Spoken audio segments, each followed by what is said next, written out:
ప్రేమ అనేక పాపములను కప్పును గనుక అన్నిటికంటే ముఖ్యంగా ఒకని ఎడల ఒకడు మికటమైన ప్రేమ గలవారై ఉండుడి అని అపవాది ఒక మనిషికి మధ్య విభేదాన్ని తీసుకురావడానికి ఏం చేస్తాడంటే వారి మధ్య ఉన్నటువంటి ఆ ప్రేమని, ఆ ఐక్యతని అపవాది ఏం చేస్తుంది?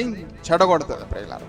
కాబట్టి మరొక చోట కూడా ఏమని రాయబడి ఉందంటే, ప్రేమ కలిగి ఉండుటకు మీరు ప్రయాసపడండి అని ఉంది ప్రియులారా.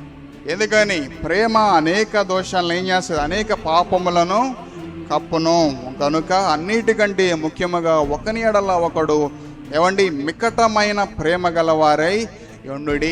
మీలో అలాంటి ప్రేమ కనబడతా ఉందా?